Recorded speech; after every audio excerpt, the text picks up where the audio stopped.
सो hi guys, ये हमारा जो फीचर इंजीनियरिंग वाला जो प्लेलिस्ट है उसका सेकंड वीडियो है। लास्ट वीडियो में हमने ऑर्डिनल इनकोडिंग कवर किया था। इस वीडियो में हम लोग लेवल इनकोडिंग कवर करने वाले हैं। तो basically in a very snapshot अगर हम ये डिस्कस करें कि लेवल इनकोडिंग क्या होता है, तो just like ordinal encoding, it also covers it also converts categorical to numerical value, right? तो इंटरनली ये ऐसे करता है कि लेट से हमारे पास एक कॉलम नेम है और उसमें हमारे पास ऐसे वैल्यूज हैं: dog, cat, snake, dog, etcetera, right. And ये क्या करेगा कि ये हमारे जो कैटेगरीज हैं उसमें यूनिक आइडेंटिफाई करेगा सबसे पहले। तो ये आ गई डॉग, कैट, स्नेक, राइट। और फिर ये उनको अल्फाबेटिकल ऑर्डर में नंबर्स असाइन कर देगा: 0, 1, 2। 0 will be cat, dog and snake।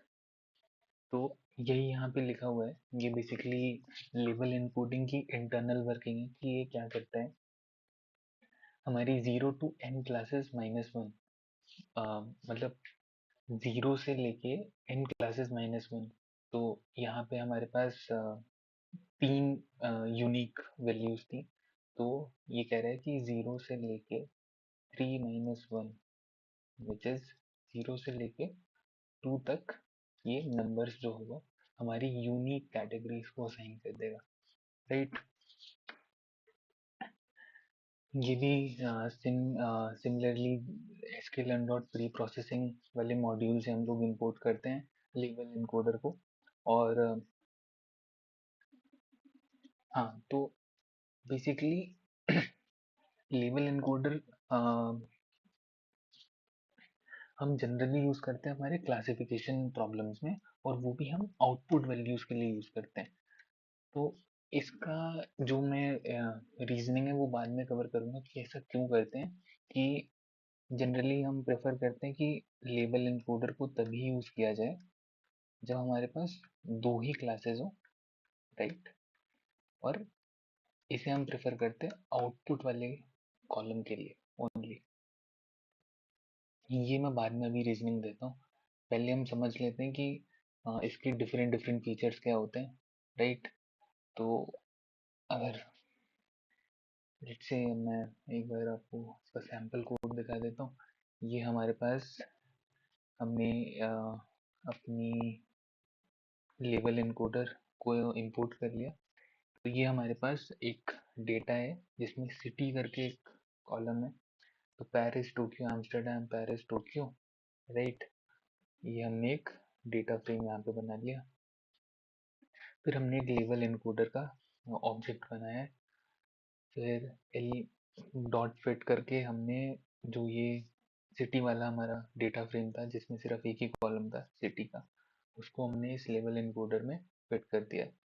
अब हम एल डॉट क्लासेस से ये देखते हैं कि हमारे पास जो यूनिक क्लासेस हैं in the label encoder, L dot classes हमें वो रिटर्न कर देता है। तो एम्स्टर्डम, पेरिस, टोक्यो ये हमारे पास आ गया। अब अगर मेरे को देखना है कि इसमें जो भी मेरे पास सिटीज थी यहाँ पे 5, मतलब मेरे पास 5 वैल्यूज थी corresponding to every row, right. तो इनको इसने क्या वैल्यू असाइन करी, तो एल डॉट ट्रांसफॉर्म से इस वाले कॉलम पे हमने ये ट्रांसफॉर्मेशन लगाई लेवल इनकोडर वाली। तो इसने कैसे असाइन किया है यहाँ पे, पेरिस, टोक्यो, एम्स्टर्डम, ये हमारे पास 3 यूनिक सिटीज थी, राइट। इसमें एम्स्टर्डम ए से स्टार्ट हो रहा है। जैसा कि मैंने पहले बताया था कि लेवल इनकोडर को सिर्फ अल्फ़ाबेटिकल ऑर्डर्स में ही नंबर असाइन करने आते हैं। तो इसमें हमारे पास वो वाली फंक्शनैलिटी नहीं होती जो हम ऑर्डिनल इनकोडर में अपने हिसाब से चीज़ें स्पेसिफाई कर सकते हैं कि हमें इस ऑर्डर में नंबर चाहिए वगैरह वगैरह। हम वो नहीं कर सकते हैं ये लेवल इनकोडर में, ये इसका लिमिटेशन है, राइट। तो एम्स्टर्डम सबसे पहले आ गया, तो ये जीरो साइन हो गया, फिर देन पी आता है, फिर देन टी आता है, तो पेरिस को 1, टोक्यो को 2। सिमिलरली यहाँ पे, राइट।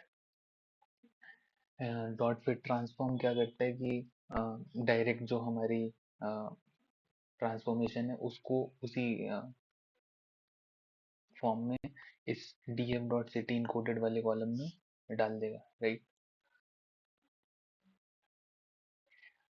फिर इसमें एक फीचर होता है इनवर्स ट्रांसफॉर्म का। तो बेसिकली हमारे पास जो भी df डॉट सिटी इनकोडेड था, मैं यहाँ पे आपको एक बारी ये कॉलम दिखा देता हूँ। इसे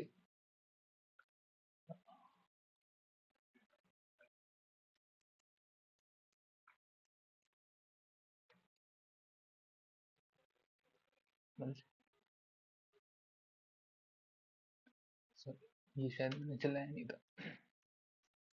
ओके, दोबारा से रन करने पड़ेंगे, एक सेकेंड।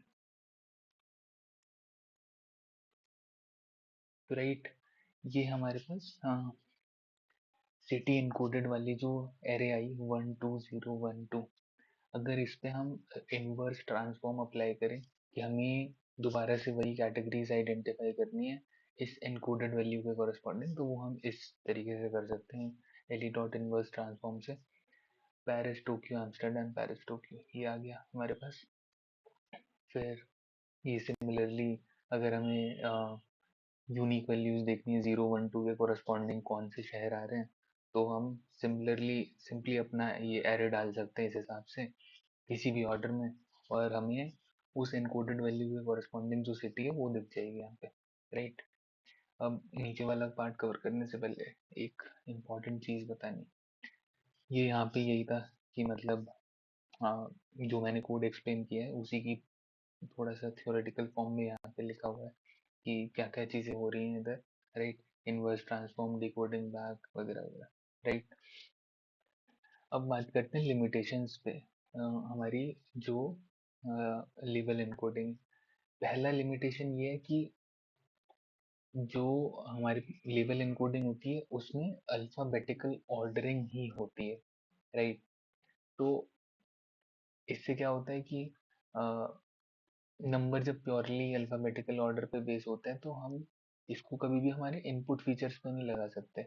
और तो लेट से अगर हमारे पास इनपुट फीचर है, राइट, और उसमें कोई ऑर्डर भी है, राइट, लो मीडियम हाई टाइप का, तो ये क्या करेगा, ये इसको नंबर असाइन करेगा अल्फाबेटिकल ऑर्डर में।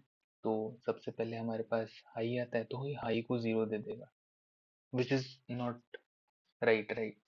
बेसिकली फिर जब हम मशीन लर्निंग मॉडल को अपने ट्रेन करेंगे तो वो सोचेगा कि high is less important than low, तो वो चीज़ गलत ट्रेन हो जाएगी। तो बेसिकली दो चीज़ें हैं लेबल इनकोडिंग के साथ, हम इसे अपने इनपुट फीचर्स पे कभी नहीं लगाते हैं। मतलब generally it is not a good practice to apply label encoding on input features. ये यहाँ पे लिखा हुआ है कि स्पेशली जो लीनियर वाली हमारी एल्गोरिदम्स रहती हैं जिनमें y is equal to M X plus C type का कुछ एक, जैसे फॉर एग्जांपल एल आर है, तो ऐसी केस में तो मतलब ये सिंपली ये समझ लेगा कि हाई को हम कम वेटेज दे रहे हैं as compare to low, which is completely wrong, right. तो यहाँ पे यही इसके दो लिमिटेशंस हैं। अब इसका ऑल्टरनेटिव क्या होता है कि हम जब भी हम लेबल इनकोडिंग को सोच रहे हो कि हम इनपुट फीचर्स पर अप्लाई कर दे, तो हम ऑर्डिनल इनकोडिंग को अप्लाई कर देना चाहिए, because when categorical features do have a meaningful or rank based order, ordinal encoding is the correct technique, because आप समझ सकते हो कि अगर हमारे पास लो मीडियम हाई है, राइट, तो इसमें इट मेक सेंस कि हमारे पास इसी फॉर्म में एनकोडेड वैल्यूज भी हो, राइट। तो हम इस केस में ऑर्डिनल इनकोडिंग को प्रेफर करते हैं rather than using level encoding. तो ये यहाँ पे उसी का सैम्पल कोड है, जो कि मैं आपको यहाँ पे रन करके भी दिखा देता हूँ कि हमारे पास हमने ये ऑर्डिनल इनकोडर यहाँ से इंपोर्ट कर लिया। फिर स्मॉल मीडियम लार्ज है, तो ऑर्डिनल इनकोडर ने इन्हें इसी फॉर्म में नंबर्स असाइन कर दिए, फिर small is 0, medium is 1, large is 2, right. So this is how we can use ordinal encoders in this case। और एक यहाँ पे बहुत क्लैरिटी देने के लिए एक टेबल है कि अगर हम कंपेयर करें लेबल एनकोडर को और ऑर्डिनल एनकोडर को, हमारे पास लेबल एनकोडर में ऑर्डर का कंट्रोल नहीं होता क्योंकि ये सिर्फ अल्फाबेटिकल होता है। ऑर्डिनल एनकोडर में हमारे पास ये कंट्रोल रहता है कि हम अपने हिसाब से ऑर्डर दे सकते हैं उन कैटेगरीज को जिस हिसाब से हमें एनकोडेड वैल्यूज चाहिए। अल्फाबेटिकल वाइज इसमें यस है, इसमें नो है। Best use case target variables, और ये होता है हमारे इनपुट फीचर्स के लिए।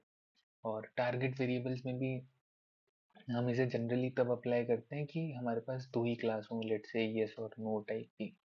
तो उस केस में हम लेबल इनकोडर्स को अप्लाई करते हैं आउटपुट कॉलम्स पे।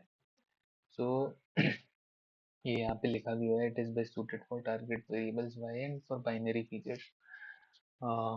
This is all about label encoder, और आई डोंट थिंक इसमें ज़्यादा कुछ है। ये बस आप लोगों को ये चीज़ें बहुत क्लियर होनी चाहिए कि लेबल इनकोडर को हम कब अप्लाई करते हैं और ऑर्डिनल इनकोडर को कब अप्लाई करते हैं, क्योंकि लोग हमेशा इससे कंफ्यूज कर जाते हैं और फिर वो लेबल इनकोडर को इनपुट कॉलम्स पे अप्लाई कर देते हैं, फिर मॉडल गलत तरीके से ट्रेन होता है, फिर हमें फर्दर रिजल्ट्स भी खराब मिलते हैं। तो this is all about label encoder class. और ये वाला जो कोड और ये पीडीएफ है एक्सप्लेनिंग द लेबल इनकोडिंग, ये मैं वीडियो के साथ डिस्क्रिप्शन में अटैच कर दूंगा। और this is about label encoding.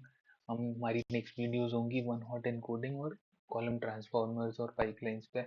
अभी फीचर इंजीनियरिंग में हम बेसिक बेसिक चीज़ें कवर कर रहे हैं, फिर आगे इसके बाद फर्दर हम और डीप डाउन चीज़ों के अंदर जाएंगे। ठीक है, सो thank you guys, I hope you like this video।